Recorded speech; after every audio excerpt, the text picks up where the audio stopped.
Hello students, today I will teach you a new topic, history, nationalism in India.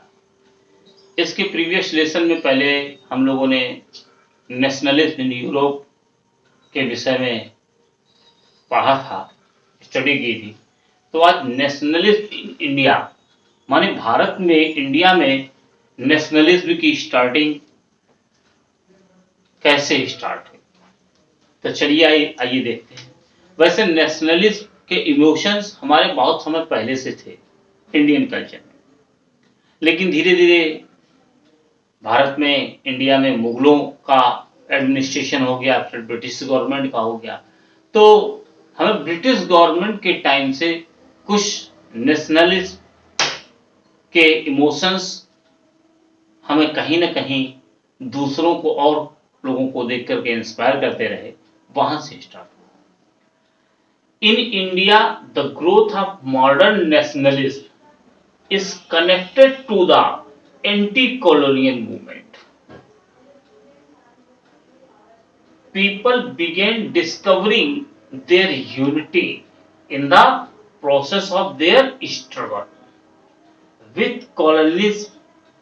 The sense of being oppressed under colonial power was common to different class, but each class and group felt the effect of colonialism differently. अब anti colonial movement start हुए India में।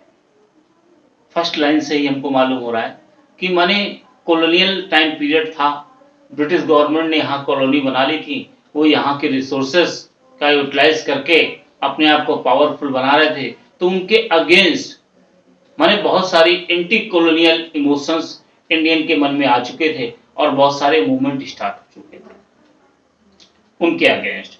अब उसी में देखिए क्या क्या था उनके अगेंस्ट में। सबसे पहले इंडिया में संथाल, सन्यासी, बिरसा मुंडा, ये सारी छोटे छोटे मूवमेंट स्टार्ट हुए। तो ये यहां से देखा जाए तो नेशनलिज्म के इमोशंस लोगों में थे,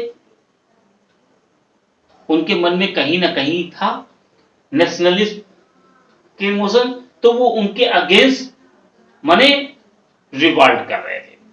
religious and social reform movement, उसी टाइम पीरियड में बहुत सारे रिलीजियस सोशल रिफॉर्म मूवमेंट्स, सती प्रथा, जौहर प्रथा, ठीक है, इस तरह के बहुत सारे मूवमेंट स्टार्ट हो गए। उनमें भी हमें अपने नेशनलिज्म के इमोशंस मालूम होते रहे।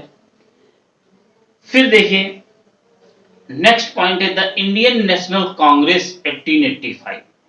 जब इंडियन नेशनल कांग्रेस का फाउंडर हुई 1885 में, तो हमें नेशनलिज्म के इमोशंस हमारे अंदर आना शुरू हुए। फिर इसके बाद जो मेन पॉइंट है, revolt of 1857 all over India. जो रिवॉल्ट 1857 में हुई, इसके पहले जो भी मूवमेंट होते रहे वो एक साथ यूनिटी में नहीं होते रहे, लेकिन जब रिवॉल्ट ऑफ 1857 हुई तो ये एक ऐसी रिवॉल्ट थी, इसमें कहीं ना कहीं पूरी इंडिया को इंस्पायर किया। यहां से हमें माने नेशनलिज्म की यूनिटी दिखना शुरू हुई अपने कंट्री में कि माने एक यूनिटी में लोगों ने रिवॉल्ट की। भले वो रिवॉल्ट ब्रिटिश गवर्नमेंट के अगेंस्ट फेल हुई, लेकिन यहां से एक यूनिटी माने लोगों के अंदर ही नेशनलिज्म के इमोशन जो थे वो एक साथ यूनिटी में हमें दिखना शुरू हुए। फिर next effect of newspaper and magazines के थ्रू बहुत सारी चीजें, नई नई नॉलेज, लोगों को नई नई जानकारियां, नई नई चीजें मालूम होती रही। तो उसके द्वारा भी लोगों के अंदर नेशनलिज्म के इमोशन जो थे वो धीरे धीरे और अधिक पावरफुल होने लगे। फिर first world war of 1914 first world war में भी हमें माने ब्रिटिश गवर्नमेंट ने जब इंडियन से हेल्प मांगी तो इंडिया वाले एक यूनिटी में खड़े होकर के बोले नहीं, पहले हमारी कुछ जो शर्तें हैं वो आप मानो उसके बाद हम आपका इसमें हेल्प करेंगे। तो यहां से उनके इनके बीच कोई ऐसी बात बनी नहीं। That's all.